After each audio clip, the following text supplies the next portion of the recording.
These silent stone ruins hold a secret language of strength. Marcus Aurelius wrote, "You have power over your mind, not outside events. Realize this, and you will find strength." That profound Stoic idea was not just written in a book. It was carved into the very arches and statues of an empire. This journey will decode the hidden Stoic symbolism found in ancient statues and architecture across the Roman world. We will learn to read the messages of resilience, duty, and inner peace etched into marble and mortar. You will gain a new lens to see the ancient world, revealing how to build an unshakable character. What does the calm face of an emperor's bust truly conceal? Why would a thriving civilization decorate its homes with images of skeletons? By the end, you will see these monuments not as dead relics, but as active teachers offering timeless wisdom for modern life. What part of your own character feels most in need of a solid foundation? What does it mean for a structure to stand for 2,000 years? This is not just an engineering question, it is a philosophical one.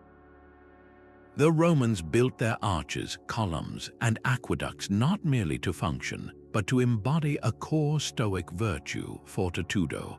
For the Stoics, fortitude was more than battlefield courage.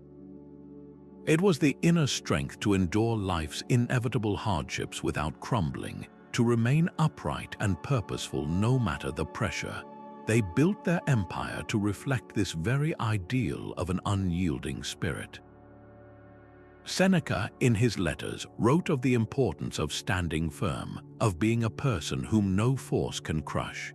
He argued that a wise man, like a well-built pillar, remains unshaken by the storms of fortune. You can see this principle made stone in marvels like the Pont du Gard aqueduct in France. It is a triple-tiered arcade of golden stone soaring over a river valley. Its beauty is undeniable, but its true message is in its function and endurance. For centuries it carried water, the lifeblood of civilization, across a vast distance. It withstood floods, weather, and the passage of empires. It was built not for a decade, but for the ages, a silent testament to human perseverance and the power of a purpose that outlasts a single lifetime. This is the architectural expression of fortitude. It asks us to consider our own inner architecture. What is the single pillar of strength in your own life? Is it a deeply held value, a daily practice, or a commitment to someone you love? Identify that central support, and you begin to build a character that, like these ancient stones, can endure.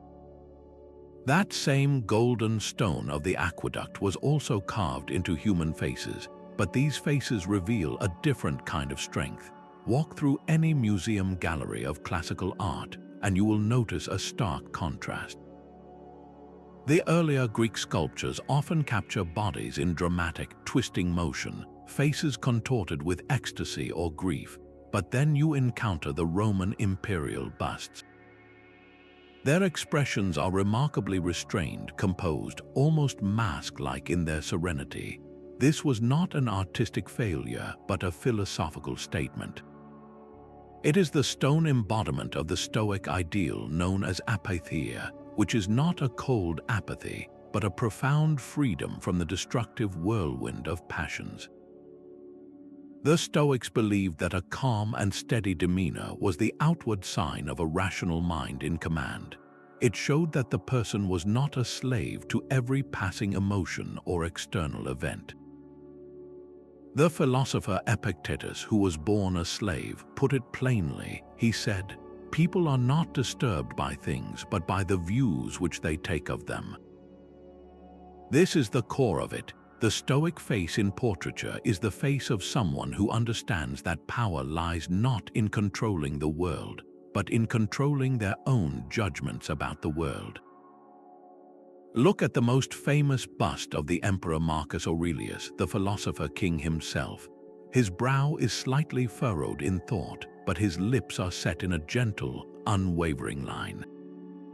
His gaze is distant, looking past the immediate moment toward a broader horizon.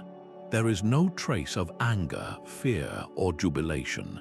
This is the face of a man shouldering the immense weight of an empire, yet refusing to let that weight distort his inner equilibrium. He is depicted not in a moment of conquest, but in a perpetual state of reasoned governance. This serene countenance was a public performance of virtue, a daily reminder to the citizenry of what true leadership looked like. Now bring this ancient ideal into your own life. Think of a recent situation where you felt a surge of frustration or anxiety, perhaps a stressful work email, a difficult conversation, or an unexpected setback. In that moment, your inner world likely felt like a storm. The Stoic practice mirrored in that marble face is not to feel nothing, but to choose not to be ruled by the storm. It is to put on that composed mask, not to deceive, but to create a space for your rational mind to operate. How might the outcome have changed if you had responded from that place of calm resolve, rather than from raw reaction? For the Stoics, true beauty was never a matter of mere decoration, but a direct reflection of a rational cosmic order. This deep belief in a universe governed by a divine and intelligent principle, the Logos, found its ultimate physical expression in the precise geometry of Roman sacred spaces. The Logos was the rational soul of the world, the organizing principle that structured everything from the movement of the stars to the growth of a tree. To build in harmony with this Logos was to participate in the divine, to create structures that were not just buildings but earthly mirrors of a perfect, rational cosmos.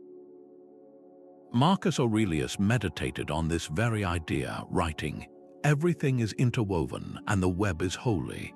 He saw the universe as a single, beautifully ordered fabric, where every part has its place and purpose.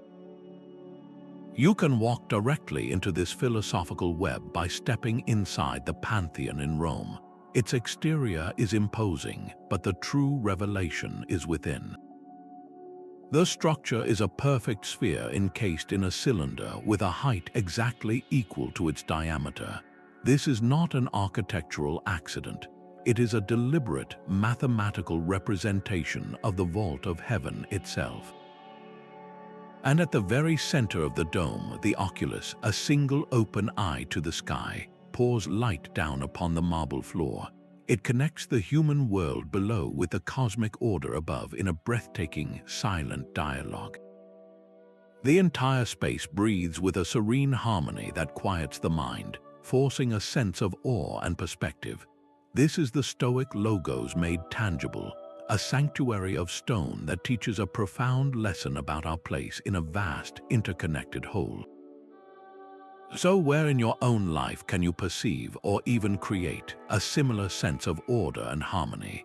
It might not be a monumental dome. Perhaps it is the simple, deliberate arrangement of your workspace, a consistent morning routine that grounds your day, or the conscious effort to bring more balance to your relationships. Creating small pockets of order in our chaotic modern world is a practical way of aligning our own lives with that ancient Stoic ideal of a rational and harmonious existence. What does the architecture of a courthouse or a city hall tell you about a society's deepest values? These public spaces are not just functional buildings, they are physical statements about what a community believes is important. For the Romans, one of the most profound statements of their values was the Basilica, and its design was deeply intertwined with a core Stoic principle known as oikeiosis. This complex-sounding word describes a beautifully simple idea, our natural, innate inclination to connect with and care for others. The Stoics taught that we are not isolated individuals, but part of a single, universal community of mankind. Our highest purpose is to live in fellowship and work for the common good. Seneca powerfully captured this duty when he wrote that a person who does a service to another serves all, for they serve the commonwealth, the great community of humanity itself. You can walk into the shadow of this ideal in the ruins of the Basilica of Maxentius in the Roman Forum. This was not a temple for gods or a palace for an emperor, but a vast, soaring hall for the people. Its colossal vaulted ceiling sheltered citizens engaged in the daily work of society, hearing legal cases, conducting business, and discussing civic matters. The sheer scale and grandeur of the space communicated that these public activities, this life lived together, were worthy of the most magnificent setting. It was architecture in the service of human connection, a stone embodiment of our duty to one another. This ancient model challenges our modern, often isolated lives. The Stoic concept of oikeiosis asks us to actively extend our circle of concern. So, think about your own local community, your own modern basilica, whether it is a park, a library, or an online group. What is one small, tangible way you can contribute to its well-being this week? Perhaps it is supporting a local shop, volunteering an hour of your time, or simply helping a neighbor. In that small act, you are building upon the same foundation of fellowship that supported an empire. Romans often decorated their very floors with images of skeletons. This was not a morbid fascination with death, but a profound philosophical statement carved into the heart of daily life. In dining rooms and entryways, mosaic floors frequently depicted cheerful skeletons, sometimes holding wine jugs accompanied by the Greek phrase, "Know thyself." This was the powerful Stoic practice of Memento Mori, the intentional remembrance of your own mortality. For the Stoics, this was not a practice of fear, but of liberation. By keeping the certainty of death ever present in their minds, they sought to strip life of its trivial anxieties and sharpen their focus on what truly mattered, living virtuously in the here and now. Seneca captured this urgent, clarifying perspective perfectly. He wrote, "You act like mortals in all that you fear, and like immortals in all that you desire." He is pointing to our great folly, that we waste our precious time as if we had an endless supply of it, while simultaneously fearing things as if we were fragile and eternal. The mosaic skeleton holding a cup was a daily, unavoidable reminder to its owner, a nudge to live fully and with purpose, not in some distant future, but in this very moment. This ancient practice offers a stark mirror for our own lives. How would your priorities shift today, right now, if you carried the certainty of your own impermanence not as a shadow, but as a clarifying light? What petty grievance would you release? What meaningful conversation would you finally have? What passion would you pursue without another moment of hesitation? A bronze emperor sits astride his powerful steed, his arm outstretched not in a gesture of conquest, but of calm benediction. This is the Marcus Aurelius equestrian statue, and its message is far more complex than a simple celebration of military might. It was designed to embody the Stoic ideal of the philosopher king, a leader whose authority flows not from the sword, but from an unwavering commitment to virtue. For the Stoics, to lead was to serve. True power was the exercise of wisdom to make just decisions, the courage to act for the common good, and the temperance to resist the corrupting allure of absolute authority. Marcus Aurelius himself constantly wrestled with this immense responsibility in his private writings. In his meditations, he reminds himself, "Take care that you are not made into a Caesar, that you are not dyed with this dye." Keep yourself simple, good, pure, serious, unpretentious, a friend of justice, God-fearing, kind, full of affection, strong for your proper work. Here is an emperor, the most powerful man in the known world, urging himself to remain humble and devoted to his duty. You can see this internal struggle resolved in the statue's powerful silence. Look closely at the figure of Marcus. He carries no weapon. his expression is one of serene contemplation, not the fierce glare of a general. Even the horse, a symbol of raw power and potential chaos, is depicted under his complete and calm control. This was a deliberate artistic choice to symbolize a reign governed by peace and reason, not by aggression and fear. The entire composition communicates that the highest form of strength is the mastery of oneself in service to others. So, where does this ancient model of leadership find a place in your own life? You do not need an empire to practice this. Think about your own sphere of influence, whether you are leading a team at work, guiding your family at home, or simply setting an example among your friends. What would it look like to lead with that Stoic virtue today? How would your decisions change if your primary goal was not to assert control, but to enact justice and provide calm guidance? The Bronze Rider challenges us to redefine power itself, not as command over others, but as the disciplined character to serve them well. A city wall stands firm against any invader, but what if you could build such a wall around your own mind? The Stoics taught that our inner citadel, the fortress of our reason and character, is the only thing truly our own and must be defended with the same vigilance as any ancient city. While legions guarded the empire's borders, a person's true security lay in the walls they built around their judgments and their peace. The philosopher Epictetus, who knew the fragility of the physical body all too well, gave the clearest instructions for this inner defense.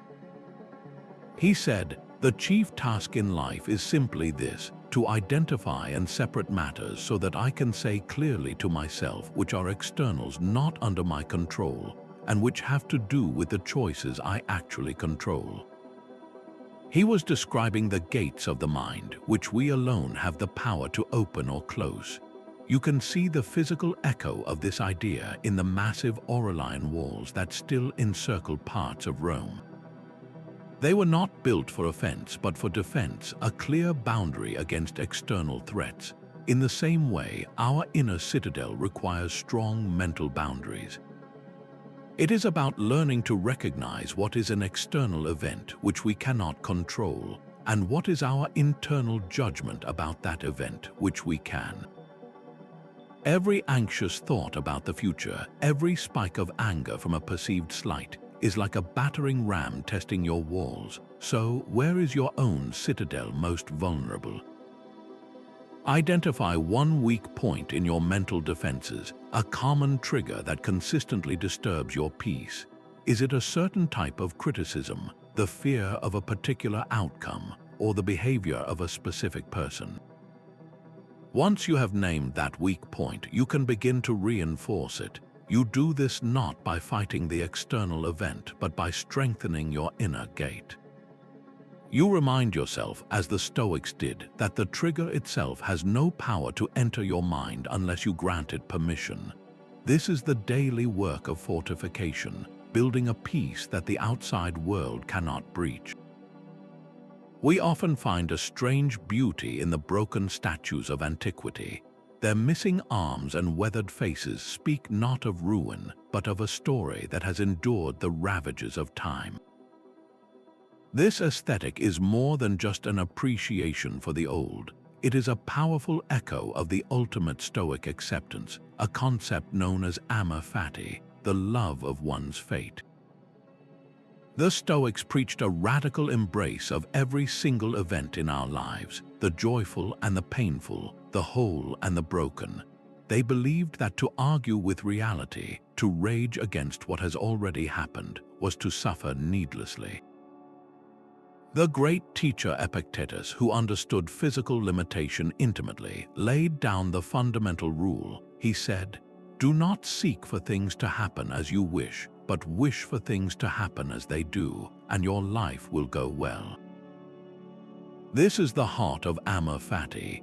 It is not passive resignation, but an active, welcoming acceptance of the entire tapestry of existence, every thread included. Consider the Venus de Milo, For centuries, people have lamented her missing arms, speculating on their original pose. But what if we see her not as mutilated, but as perfected by time? Her beauty is not diminished by her loss, it is redefined by it. She has become an icon not of physical perfection, but of grace that persists despite imperfection. Her broken state is her fate, and we have learned to love her for it. This stone figure offers a profound mirror for our own lives. Each of us carries our own breaks, our own missing pieces. A failed venture, a lost relationship, an unexpected illness, a personal flaw we wish we could erase. We often see these as blemishes on the story of who we are supposed to be. But Amor Fati asks us to reframe them. That setback was not a deviation from your path, it became your path. That loss did not break you, it carved out a new depth in your character. So think of one break in your own life, one event you have struggled to accept. What if you stopped fighting its existence? What if you saw it not as a flaw in your sculpture, but as the unique contour that gives your character its strength and its story? Loving your fate means trusting that even the cracks are part of the design, allowing you to stand like Venus with a beauty that is wholly and resiliently your own. Roman engineers prized the direct line for its ruthless efficiency, a principle that mirrors the Stoic path to a good life. The Stoics championed a life lived according to nature and reason, a journey that demanded one walk a straight road, avoiding the tempting detours of vice, distraction, and empty pleasure. Seneca captured the urgency of this direct route when he lamented how life is short, yet we make it shorter still by wandering from our purpose, by forcing our way through the brambles of our own poor choices. He urged his readers not to be like ships without a helmsman, tossed aimlessly from one wave to the next, but to chart a deliberate course. This philosophy was made literal in stone and gravel with roads like the legendary Via Appia. Stretching from Rome to the southern coast, it was an arrow shot across the landscape, built for the swift movement of legions and the lifeblood of trade. Its famous straightness was a declaration of intent, a physical manifestation of a mind focused on its destination. It did not meander to avoid a hill or skirt a swamp. It went directly through, conquering the terrain with sheer will. This is the Stoic journey, a life undertaken with clear intent, where every step is taken with purpose, and distractions are recognized for what they are, mere deviations from the true path. So consider your own life's road. Are you walking a straight path toward your deepest goals and values, or have you found yourself on a long, winding detour, lured by what is easy rather than what is right? Where could you correct your course today and take one direct step back to your true north? The marble folds of an emperor's robe feel impossibly heavy. This is no accident of the sculptor's chisel. In statues like the famous Augustus of Prima Porta, the intricate drapery cascading from the arm and hips is carved with a deliberate weight, a stone fabric that seems to pull downward with a tangible force. This is the artist's way of visualizing the immense burden of leadership, the Stoic concept of duty or officium. For a Roman emperor, the luxurious purple cloak was not merely a symbol of privilege, it was the uniform of service, a weight to be carried with uncomplaining resolve. Marcus Aurelius wrote directly about this burden in his private meditations, confessing the difficulty of rising each morning to face the demands of the purple. He did not write of its glory, but of the discipline required to put it on and do the work it represented. Look closely at the Augustus statue. His cuirass is a masterpiece of detailed propaganda, depicting a cosmic peace he supposedly brought to the world. But look lower at the cloak bundled over his arm and wrapped around his waist. It is not flowing freely, it is gathered and heavy, anchoring him to his responsibility. He is not just a triumphant general, he is a head of state, and the sculpture makes it clear that this role is a load to be borne. This artistic choice speaks directly to the Stoic belief that any position of authority, any role we hold in our families, workplaces, or communities is fundamentally a duty. It is an obligation to be fulfilled with virtue, not a perk to be exploited for personal gain. So consider the roles you carry in your own life. You may not wear a purple robe, but you likely shoulder the weight of being a provider, a parent, a manager, or a trusted friend. Do you feel these responsibilities as draining burdens, or do you see them as your officium, your sacred duty to be performed with diligence and integrity? The Stone Emperor asks us to shift our perspective, to shoulder our own cloaks not with resentment, but with the steadfast purpose of someone who understands that true honor lies not in the title, but in the virtuous fulfillment of the task. A marble hand rests against a chin, the body stilled in a moment of deep thought. This is the enduring image of the philosopher in Roman art, a visual trope that goes far beyond a simple pose. It is the stone embodiment of the single most important Stoic practice, the examined life. While the emperor's statue projected calm authority to the outside world, the philosopher's statue captures the essential inward work required to achieve it. This introspective posture symbolizes the daily habit of self-reflection, a deliberate pause in the rush of existence to question one's own judgments and actions. The Stoics believed that an unexamined life was not worth living, and they built this belief into their nightly routine. They called it the evening review, a quiet audit of the day just past. Seneca, in his letters, was a strong advocate for this practice. He wrote that we should subject ourselves to a daily cross-examination, asking ourselves pointed questions before sleep. What bad habit have you cured today? What fault have you resisted? In what way are you better? This was not an exercise in self-criticism, but in conscious self-improvement. Its goal was to close the gap between our intentions and our actions, to live more intentionally with each new dawn. You can see this practice frozen in time in museum statues of thinkers like Seneca himself. He is not depicted addressing a crowd or winning an argument. He is shown alone, his brow furrowed, his gaze turned inward, his entire being focused on the private theater of his own mind. His hand on his chin is a physical signal of this internal dialogue, a moment of stillness where the noise of the world fades away and only reason and conscience remain. This ancient ritual offers a profoundly simple tool for our own modern chaos. Tonight, before the day fully escapes you, dedicate just 5 quiet minutes to this Stoic review. Ask yourself 2 fundamental questions, not with judgment, but with a curious and honest mind. What is one thing I did well today? Where did I act with patience or kindness or courage? And what is one thing I could improve tomorrow? A moment where a different choice might have served me and others better. In that simple act of looking inward, you are not just thinking, you are continuing a 2,000-year-old conversation about how to build a life of purpose.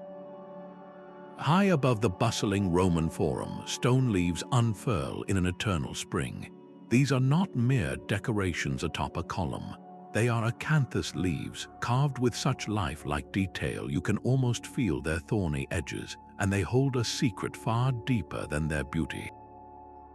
For the Stoic, the highest good was to live in agreement with nature, but this word nature had a dual meaning. It was the physical world of growing plants and turning seasons, but it was also the divine spark of reason within each human being. To live in accordance with nature meant to align your own thoughts and actions with this rational, harmonious order that governs the entire cosmos. The early Stoic founder Zeno himself pointed to this profound connection, suggesting that our goal is to live in harmony with the universe, to follow the path of the common law, which is the right reason that pervades all things. You can stand in the shadow of this philosophy at the temple of Venus Genetrix in Rome.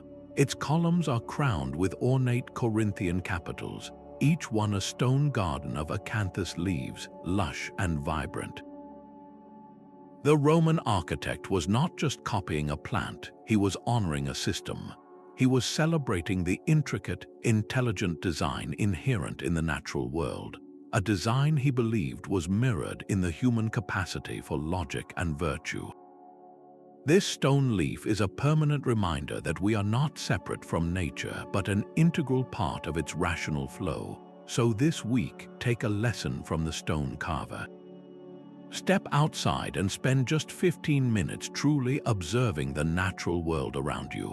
It could be the determined growth of a weed in a crack, the complex pattern of a spider's web, or the simple turning of a leaf in the wind. As you watch, ask yourself a single question. How can I better align my own actions today with the same patient, purposeful, and resilient order I see at work here? The Roman Forum was not merely a marketplace for goods, but a marketplace for humanity itself. In its crowded, sun-baked plaza, you would hear a dozen languages, see fashions from 3 continents, and witness every facet of human endeavor, from legal disputes to religious rites to financial deals. This was the Stoic concept of the Cosmopolis made physical, a miniature world city where every person, regardless of origin, was understood to be a citizen of a single, universal community. Marcus Aurelius wrote directly to this idea in his private thoughts, reminding himself, "My city and country, as Antoninus, is Rome. As a human being, it is the world." He drew a crucial distinction between his local identity and his universal citizenship. For the Stoics, this world city was not bound by stone walls, but by the shared capacity for reason that exists in every person. This bond of logos made all of humanity kin. Think of the Forum's chaotic symphony, the senator debating policy beside the Egyptian merchant haggling over the price of grain, the Greek philosopher lecturing students near the Gallic soldier on patrol. They were all engaged in different tasks, yet they were all contributing to the function of a single, interconnected society. This was the Cosmopolis in action, a daily demonstration that our differences in role, rank, and origin do not break our fundamental fellowship. So how do we translate this ancient ideal into our modern, often fragmented world? The next time you walk through a crowded airport terminal or scroll through a global social media feed, pause for just a moment. Look at the faces of strangers, each living a life as complex and vivid as your own. Can you practice seeing them not as anonymous others, but as fellow citizens of this vast, invisible cosmopolis? What small shift in your interaction, even a moment of eye contact or a gesture of patience, might acknowledge that shared citizenship? While Greek marble glowed with the perfection of athletic youth, early Roman portrait busts presented a startlingly different reality. These faces, carved in the Veristic style, are maps of a long life, etched with deep wrinkles, sagging jowls, and uncompromising honesty. This was not a failure of skill, but a deliberate philosophical choice, a Stoic rejection of vanity in favor of character. For the Stoics, physical appearance was an indifferent, a thing neither good nor bad in itself. True worth was found solely in the quality of one's soul, in one's virtue and wisdom. The Stoic teacher Musonius Rufus argued powerfully that we should spend little time adorning our bodies and all our time beautifying our own character. He saw the pursuit of physical beauty as a fruitless distraction from the real work of building a good and honorable life. Look closely at one of these Veristic portraits, perhaps an unknown Roman patrician from the Republican era. The sculptor has taken care to chisel every furrow on his brow, every pouch beneath his eyes, every line that frames his mouth. These are not flaws to be hidden, but badges of honor. Each wrinkle is a record of worries shouldered, each scar a testament to endurance, the whole face a public declaration that this person has lived, has judged, has persevered. The value of the man lies not in a smooth complexion, but in the wisdom earned through decades of experience. This ancient perspective holds up a clear mirror to our own image-obsessed culture. We are surrounded by messages urging us to fight the signs of age, to hide our imperfections, to present an airbrushed version of ourselves to the world. The Veristic bust asks a simple, profound question. What if we stopped? What if we saw the lines on our own faces not as defects, but as the honest ledger of our journey?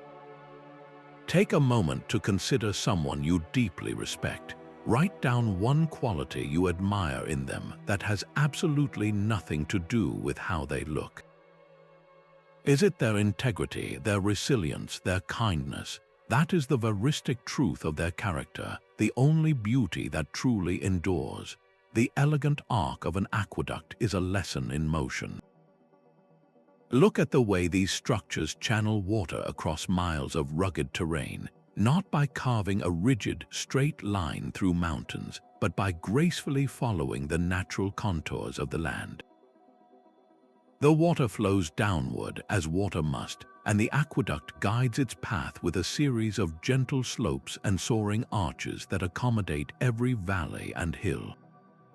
This is not a system of brute force, but one of intelligent adaptation.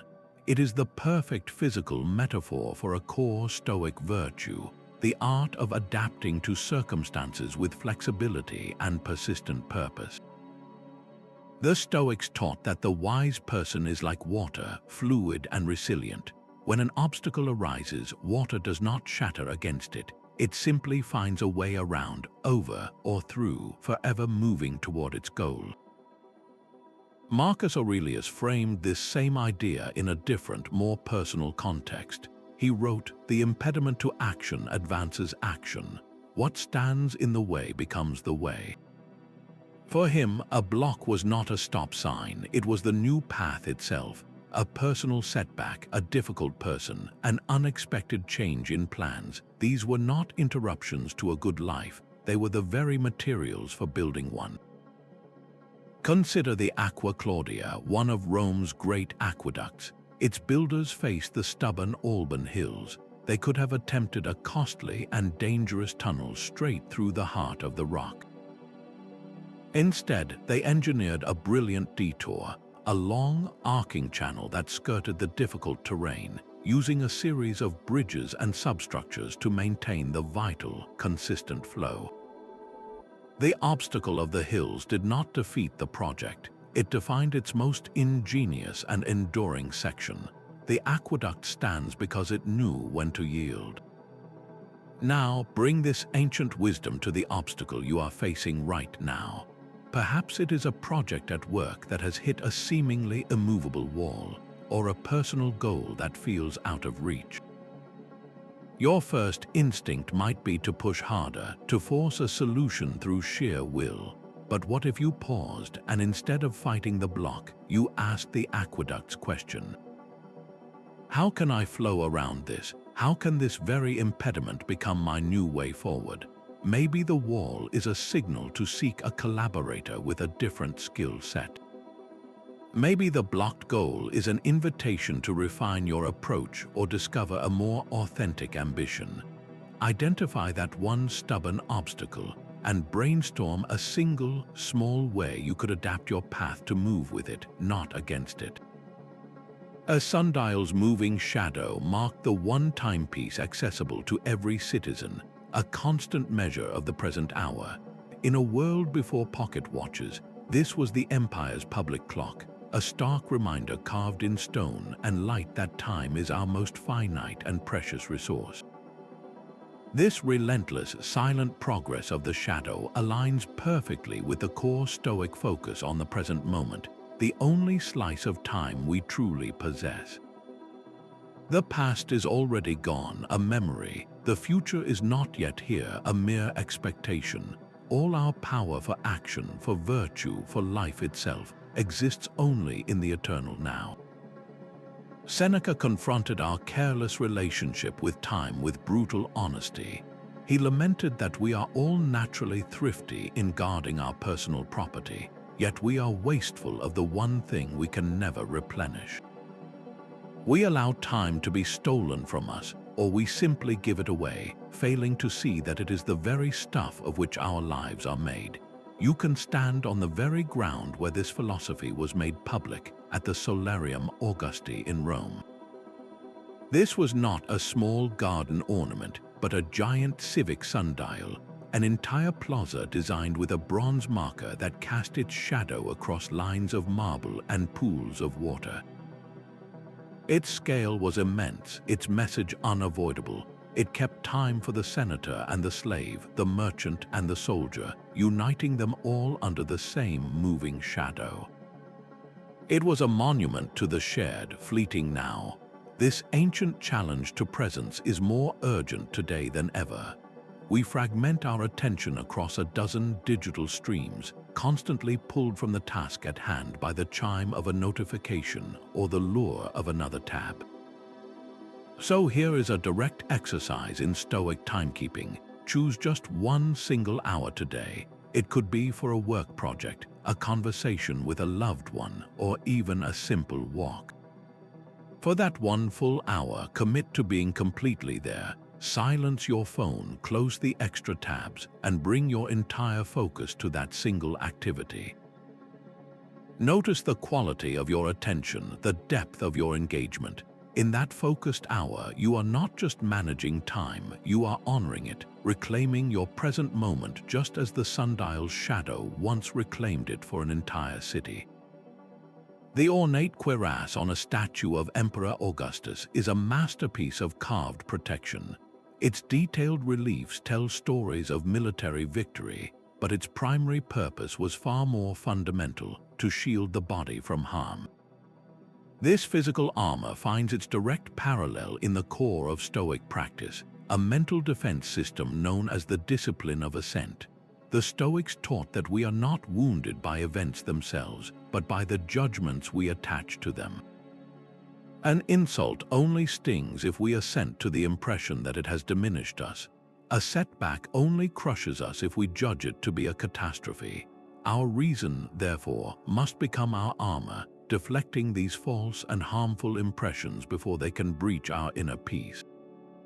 The philosopher Epictetus, a former slave who understood true vulnerability, laid out this principle with stunning clarity. He said, "Men are disturbed not by things, but by the views which they take of them." That single sentence is the key to the entire fortress. The event is just an event, a neutral fact. The storm of emotion that follows is our own creation, our own unarmored judgment. Now look again at the famous statue of Augustus from Prima Porta. His cuirass is not a blank plate of metal. It is a cosmos in miniature, crowded with symbolic figures and divine scenes. At its center, a Parthian king returns a Roman military standard, a powerful image of diplomatic victory and restored honor. This is not a random decoration. It represents a mind that has processed a complex event, a potential conflict, and has judged it through the lens of reason and strategic peace. The armor symbolizes a psyche that is defended, not by aggression, but by a rational interpretation of the world.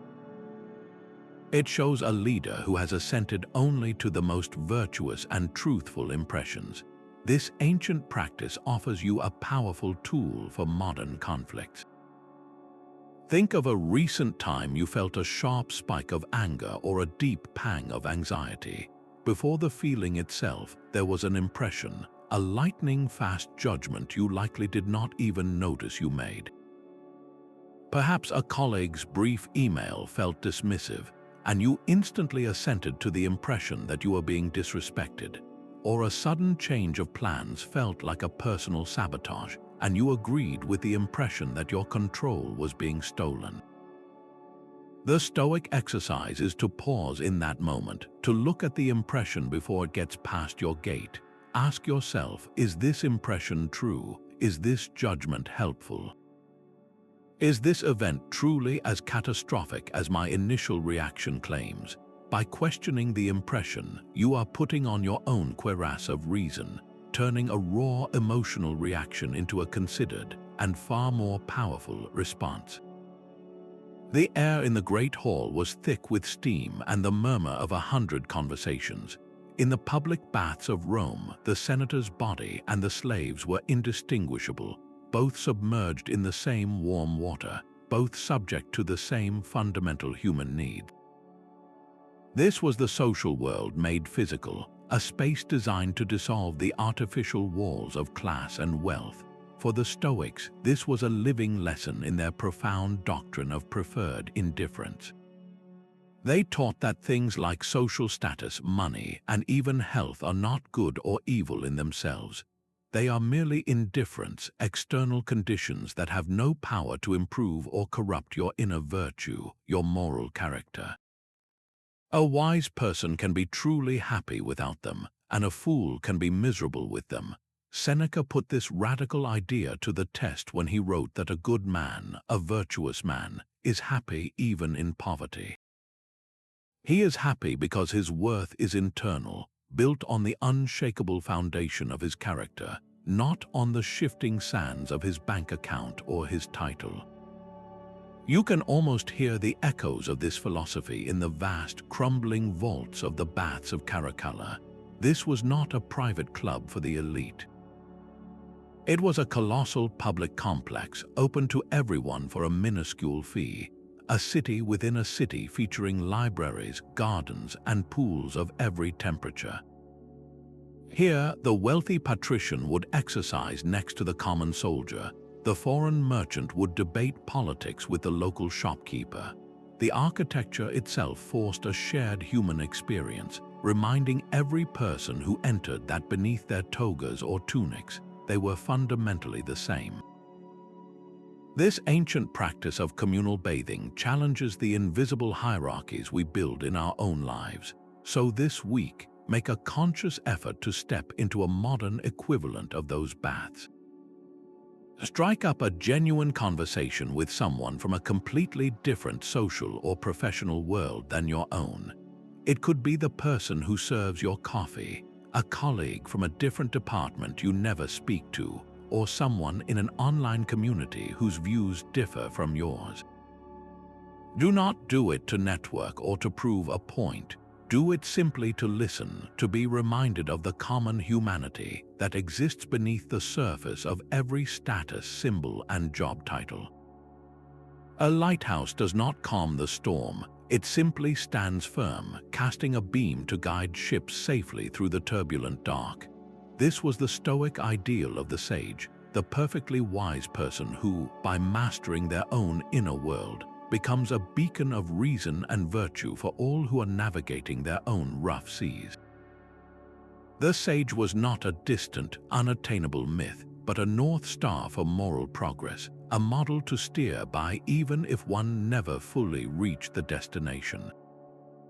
The philosopher Epictetus, ever focused on our duty to the community, framed this responsibility with his characteristic directness. He said, "If you have assumed a role beyond your strength, you have both played a poor figure in that and have let slip one which you might have filled." He is reminding us that to be a light for others, we must first secure our own foundation, living the principles we wish to illuminate. You can stand where this symbolism was made literal, at the ancient lighthouse of Portus, the great harbor of Rome. Its fire was a promise of safe harbor, a fixed point of orientation for every vessel, from the humble fishing boat to the grain ship carrying the city's sustenance. It did not shout or demand, it simply was a constant, reliable presence in a chaotic and unpredictable environment. This is the power of leading by unwavering example, not by loud command. So think of your own life, who has been that lighthouse for you, a teacher who saw your potential, a friend who offered quiet strength in a crisis, a parent whose steady character provided a constant sense of home. Now turn that question inward. For whom could you choose to be that light this week? It does not require a grand gesture. It might mean listening without judgment when a colleague is struggling, or calmly holding to your integrity in a situation where it would be easier to compromise. In that small act of being a stable, reasoned presence, you are lighting a beacon, continuing a chain of guidance that has shone since the first fire was lit in a stone tower, promising safe passage through the night. A serpent of polished stone forever consumes its own tail. This ancient symbol, the Ouroboros, coiled along the borders of Roman mosaic floors and was carved into personal amulets worn close to the skin. It is a riddle in a single, circular form, a mysterious emblem that points toward one of the most profound Stoic contemplations on the nature of time itself. Some Stoic thinkers, drawing from earlier philosophical traditions, entertained the idea of eternal recurrence. They pondered a cosmos that, after vast eons, would reset and play out once more in an endless, repeating cycle. Every joy, every struggle, every single life would recur exactly as it was. This was not a scientific theory, but a powerful thought experiment designed to instill a radical sense of responsibility into every present action. The Stoic philosopher Chrysippus wrote extensively on the cyclical nature of fate and the cosmos, teaching that the universe is governed by a rational principle that unfolds in great, repeating periods. For the Stoic, this idea was not meant to be a prison of endless repetition, but a liberating call to perfection. If you were fated to live this same life again and again for all eternity, how would that change the way you live this very day? You can find this symbol woven into the fabric of daily Roman life. In the ash-preserved ruins of Pompeii, the Ouroboros appears as a decorative motif, a constant, quiet reminder to the homeowner that their choices were part of a grand, eternal pattern. It was not merely decoration, it was a philosophical prompt etched into the very floor they walked upon. This ancient symbol now turns its unwinking gaze toward you. So let the wheel of that thought turn in your mind just once. If you were to live this exact life over again from beginning to end, what one thing would you do differently to live more virtuously, not more successfully or more comfortably, but with more integrity, more courage, or more kindness in a moment that truly mattered? Your answer is not about changing the past, but about illuminating the path of the life you are living right now. The open sea rages with unpredictable fury, but within the curved stone arm of a Roman harbor, the water lies placid and still. This stark contrast between outer chaos and inner calm is the physical blueprint for the Stoic pursuit of ataraxia, a state of unshakable soul-deep tranquility. The harbor was not a denial of the ocean's power, but a masterful negotiation with it, a structure designed to break the force of the waves before they could reach the anchored ships. Seneca defined this inner state with perfect clarity, writing that the greatest blessing of mankind is a mind at peace with itself, tranquil on all sides. For the Stoics, this peace was not the absence of trouble, but the presence of a resilient inner breakwater, the faculty of reason, which could absorb the impact of life's emotional storms. You can stand on the remains of this philosophy at Caesarea Maritima, a harbor built from nothing on the open coast of Judea. Its engineers deployed massive hydraulic concrete to sink enormous breakwaters, creating an artificial island and a sheltered basin where ships could find safe anchorage no matter how fierce the Mediterranean gales became. This was a monumental act of creating peace where none naturally existed. Your mind, too, can be such a harbor. The storms are not the problem, the sea will always be the sea. The real work is in the construction of your own inner defenses, so visualize your mind as that sheltered basin. What storms are currently threatening its peace? Is it the churning anxiety about a future you cannot control, the crashing waves of anger from a past insult, or the swirling currents of envy. Now, identify a single Stoic principle to serve as your breakwater. Perhaps it is the simple, firm reminder from Epictetus that some things are up to us and others are not. Each time a worrying thought about an external event arises, you place this truth between you and the storm, letting it absorb the force until only a gentle ripple reaches your inner anchorage. What is the first stone you will lay to begin building that defense today? A Roman senator would not have found it strange to see a pruning hook stamped onto a coin. This was a civilization built on the land, where even the most powerful elite maintained a deep, philosophical reverence for agriculture. These simple farming tools, carved into stone reliefs and minted onto currency, were far more than just symbols of a rustic past. They were emblems of the Stoic discipline of action, the principle that every deed must be undertaken with skill and for the common good, just as a farmer tends his field not for himself alone, but for the entire community that depends upon its harvest. For the Stoics, virtue was not a matter of lofty thoughts alone, but of right action in the world. Every task, no matter how humble, was an opportunity to express your character and contribute to the welfare of the human cosmopolis. It had to be done with the same focused care a farmer shows when pruning a vine, cutting away what is harmful to foster greater growth. Marcus Aurelius framed this mindful approach with striking intensity. He instructed himself to do every act of your life as if it were your last, laying aside all carelessness and passionate aversion from the commands of reason. He is not speaking of frantic haste, but of perfect, undistracted intention. He asks us to approach each action, from ruling an empire to mending a cloak, with the full presence and integrity it deserves, because it might truly be our final opportunity to act virtuously. You can hold this philosophy in your hand by looking at a Roman coin depicting a plow or a sickle. This was not a celebration of wealth, but of provision, of the fundamental labor that sustained the entire social organism. The message was clear: true value lies in productive work done for the benefit of all. So how do we till the field of our own modern lives? Choose one ordinary chore you will perform today, perhaps washing the dishes, writing a report, or organizing a closet. As you begin, set a simple intention. Do this task not as a rushed obligation, but as if it were your last, with full attention and the conscious purpose that this small act of order or care serves a good beyond yourself. In that focused moment, you are not just completing a task, you are honing your character with the same deliberate stroke as a farmer pruning for a better yield. That raw block of marble in the quarry holds a perfect, silent potential.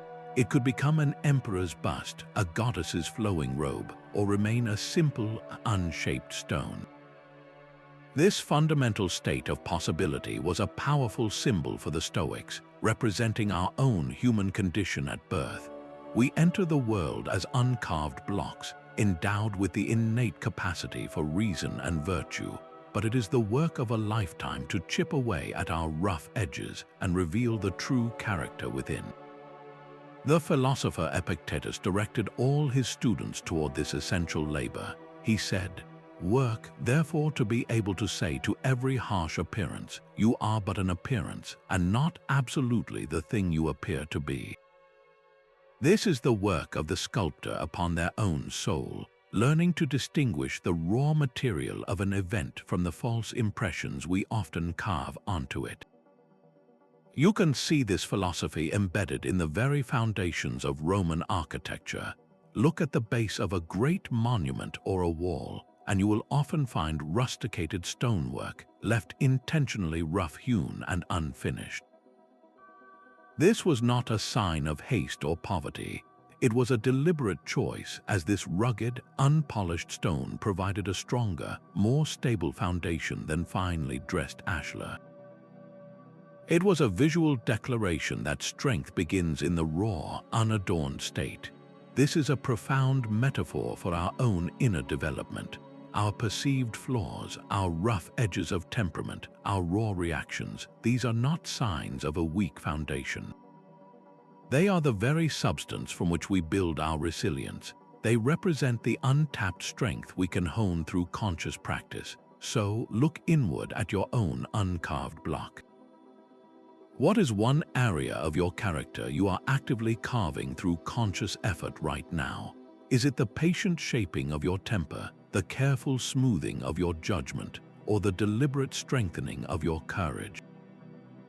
Just inside the doorway of a Roman home, a small, painted niche held a collection of modest clay figurines. This was the Lararium, the sacred hearth shrine, and its guardian spirits, the Lares, were not distant Olympian gods. They were the divine embodiment of the household itself, protectors of the family's storeroom and the rhythm of daily life. Their constant, watchful presence in the entryway made every crossing of the threshold a reminder of one's place and purpose. This deeply personal worship aligns perfectly with the Stoic doctrine of role ethics, the idea that our path to virtue is paved not by grand, abstract ideals, but by the conscientious, day-by-day fulfillment of the specific roles life has given us. We are all simultaneously a child, a parent, a friend, a neighbor, a citizen. The good life is found in playing each of these parts to the best of our ability, with duty and devotion. The Stoic philosopher Hierocles beautifully illustrated this with his famous metaphor of concentric circles. He said we should imagine ourselves as the center of a series of rings. The first, tightest circle is our own mind and body. The next circle out is our immediate family, then extended family, then local community, and so on, all the way out to encompass all of humanity. Our moral task, he taught, is to constantly draw these outer circles inward, to bring the concerns of others closer to us, starting with those nearest the center. The Lararium was the physical anchor for that first, crucial circle of family. In a perfectly preserved home in Pompeii, you can still see the painted Lararium, its figures forever frozen in their silent vigil over the home. Each day, the head of the household would make a small offering here, a few grains of incense or a drop of wine, reaffirming their duty to protect and provide for those within these walls. This was not empty ritual, it was a daily recalibration of purpose, a conscious grounding in one's most fundamental role. So bring this ancient practice into the entryway of your own mind. Pause for a moment and identify the single most important role you are playing in this season of your life. Are you a caregiver for aging parents, the anchor of a friendship, a mentor to a new colleague? Once you have that role in clear focus, ask yourself one simple, powerful question. What is one specific, tangible way I can fulfill this role more virtuously tomorrow? It does not need to be a grand gesture. For a parent, it might be the patient act of listening without distraction for 10 minutes. For a friend, it could be a message of specific encouragement. For an employee, it might be tackling a neglected task with fresh diligence. In that single, focused action, you are making your own offering at the shrine of your duty, drawing your circle of concern inward, and building a life of purpose from the ground up. A triumphal arch is far more than a stone trophy for military conquest. Its elaborate carvings and inscriptions often carved a much deeper message into the Roman skyline, one where Stoic values could temper the celebration of victory with necessary reminders of humility and justice. For a Stoic-minded emperor, such a monument was not just a place to boast of enemies defeated, but a platform to showcase the virtues that defined a truly civilized ruler: clemency toward the conquered, justice for the empire, and the ultimate goal of restoring peace. This reflects the Stoic belief that power is only legitimate when exercised with wisdom and restraint. Seneca, writing to the young Emperor Nero, emphasized that mercy is what sets a great leader apart, stating that it becomes no one more than a sovereign. for it is a form of power that is at its most splendid when it is closest to the gods. You can read this philosophical tension in the stone narrative of the Arch of Titus. One famous relief vividly depicts Roman soldiers carrying off the sacred treasures from the temple in Jerusalem, a clear celebration of military dominance. Yet the Arch's overall program was not solely about plunder. It also highlighted the emperor's piety and his role in restoring order, framing the victory as a necessary act to secure the empire and honor the Roman gods. The message was complex. Victory was achieved, but it was a victory that came with a responsibility to rule justly afterward. This challenges our own modern celebrations. Think of a recent personal victory of yours, a promotion at work, a successful project, or a personal goal achieved. It is natural to want to claim all the credit. But the Stoic Arch asks us to reframe that celebration. How can you mark this achievement with genuine humility? Can you look past your own effort and acknowledge the role of mentors, supportive colleagues, or simply the good fortune that provided the opportunity? True strength is not just in winning, but in how gracefully you bear the laurels. These silent stones have spoken a language of resilience across 2,000 years. We have walked through the echoing spaces of the Roman world, learning to read the messages they carved for us and for the ages. The soaring arch taught us fortitude, the inner strength to endure. The serene face of the emperor revealed the power of emotional mastery, the calm harbor of a rational mind. The vast public basilica reminded us of our duty to the human community, while the humble skeleton mosaic urged us to live with purpose, knowing our time is brief. Each structure and statue was more than art or engineering. It was a chapter in a philosophy built into the very environment, a daily curriculum in how to build an unshakable character. Marcus Aurelius, whose words and image have guided this journey, left us with a final thought on this sacred interconnection. He wrote, "Everything harmonizes with me which is harmonious to you, O universe. Nothing for me is too early or too late, which is in due time for you." This is the ultimate lesson from the stone, the profound sense of belonging to a vast, rational, and beautiful whole. As you move through your own world now, which of these Stoic symbols whispers most clearly to you? Is it the unwavering aqueduct, the composed marble face, or the welcoming space of the public square? Let that symbol be your touchstone, a reminder that the wisdom to live well is often etched in the world around us, waiting only for our attention. If this journey into ancient wisdom has offered you a new perspective, consider joining us as we continue to explore how these timeless ideas can illuminate the path of modern life.